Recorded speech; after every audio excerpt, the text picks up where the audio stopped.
All right, everybody, I've got a brand new DC update for you guys today. And some big news dropped from James Gunn in regards to Superman Legacy. And we're going to take a look at the news today. And I'm going to try to keep this as positive as possible. But I've got a couple of pictures here to show you. It's been quiet over the last 24 hours, except for this news. And so we're going to take a look at two photos that I have grabbed, and they're both in regards to Superman Legacy. So let's take a look. All right, now I talked a little bit about this in my video yesterday, that there has been some superhero fatigue going on in the movie industry. It's just a fact. Black Adam made $400 million, which is respectable for the franchise that it was because it was not a well-known character and never got a release in China. And it still didn't do as much as the studio was hoping for, but it was still The Rock's biggest opening ever. You then had Ant-Man 2 or Ant-Man 3, which was just a huge failure at the box office. Now, I rather enjoyed the movie. I will tell you that of all the movies coming out since Endgame, that I really enjoyed the last two films. I really enjoyed Ant-Man, and I thought Guardians of the Galaxy 3 was much better than 2, but not as good as 1. And so the fact that these movies are not doing as well, I do think superhero fatigue has come in. Now, a lot of that has to do with the people telling the stories, and everything's become rather generic. And James Gunn weighed on this himself and said, people are actually bored of a bunch of nonsense on screen without an emotionally grounded story. He is absolutely right. And we actually had somebody who was delivering this kind of a movie prior to Gunn taking over, but never got a chance to tell his stories. And that was Zack Snyder. Now, you also had David Ayer, who has a much better version of Suicide Squad out there that has yet to be seen.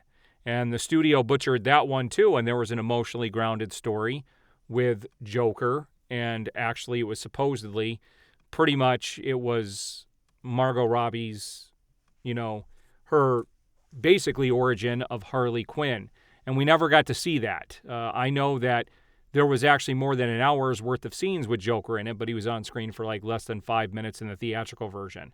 And so we had these types of films already being created by Warner Brothers, but they turned their back on the filmmakers and wanted to make a bunch of nonsense on screen. Even though I love Aquaman, it is not a memorable movie in the fact that it wasn't emotionally grounded. It did have some emotional scenes in there. Now, what I really liked about Guardians of the Galaxy 3 is that you did have some emotion in the film, more so than the other two films.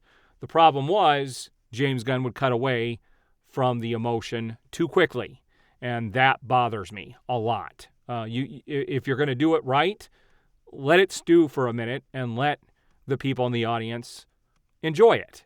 Don't do something with humor right after, or do some big action sequence to cut off those emotional sequences. Let them play through. But he's absolutely right. I totally agree with James Gunn on this. And there has to be a shift in the way superhero films are made, or you are going to lose the audience for good. All right, so here's the biggest news. James Gunn released a video today. And, I find it strange that and I am going to criticize him here for a minute, because he should have a DC shirt on. Instead, he's got a Guardians of the Galaxy shirt on, and he has his brother there with him, and he couldn't even say Superman Legacy right in the video.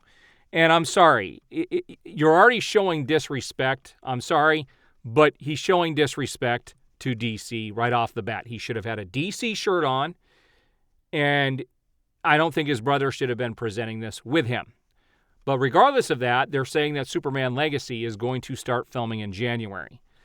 And here are my thoughts on this. There's no way that they can guarantee a January date, because the writer's strike is on, and the actors are also going to get involved in June. And if things get pushed back for too long, we don't know how long this strike is going to go on. And if the actors and writers are going to stand firm against AI and making sure they get a fair cut on the things that are created, which they deserve, then they need to stick this out and make this go as long as possible. So I am not guaranteeing, and I don't know how they can come out and confirm a January start date. Now, what this does mean is we're going to get a lot of casting information very shortly, probably at the San Diego Comic-Con. So James Gunn is obviously busy behind the scenes still advertising Guardians of the Galaxy, which I think is a huge mistake. He needs to be now firmly in the DC pocket, in the pockets of DC, and he needs to start showing something that is going to get people excited. Because I will tell you, the person that looks like they're choosing for Lois, I'm not a fan. Seeing her, she's a pretty girl. But I don't want pretty people in these roles. I want this to be grounded in realism, and I want it to be more realistic. And I don't think Gunn is going to give us that. Now, I told you I'm going to try and stay as far away from being negative on Gunn as I can in this film. The one thing I am grateful for is that we are getting a solo Superman film, which we haven't had in 10 years, which is ridiculous. And shame on Warner Brothers for not giving us another solo Superman film. That is on the studio, but all of those people are now gone. But I have a feeling that their grip is still very much in force down there at Warner Brothers Discovery. Now, there was something ridiculous that I actually grabbed and I wanted to talk about shortly. And let me show you this photo. So here's the article rather than show the picture.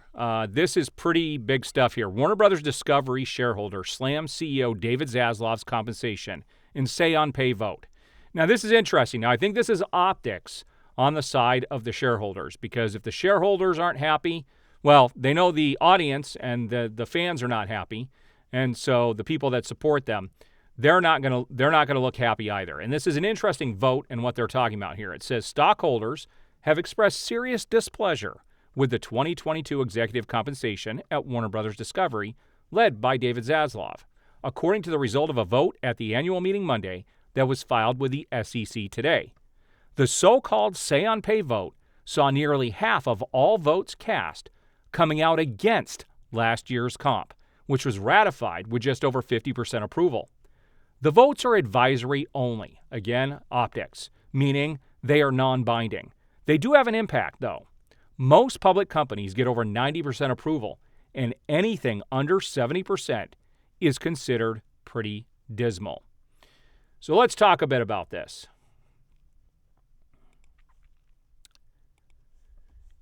I did come in and talk about how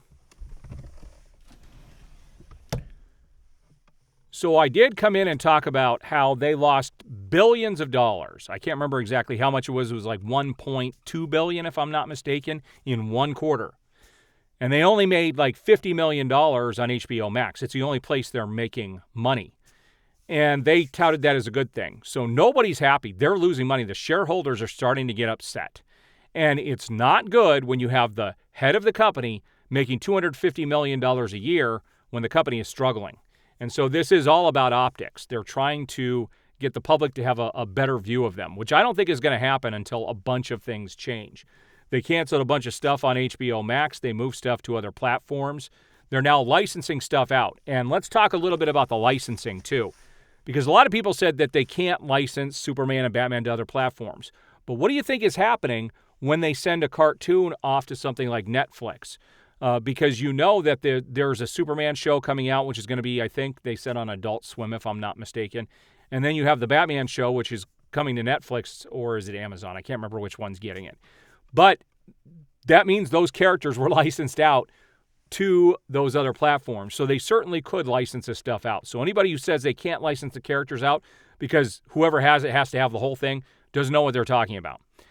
They can get themselves out of financial trouble if they are willing to move some of this stuff out. I really think they should maybe take David Ayer Suicide Squad and license it out to a different platform. Now, it would be perfect to go on HBO Max, but they're already making money there.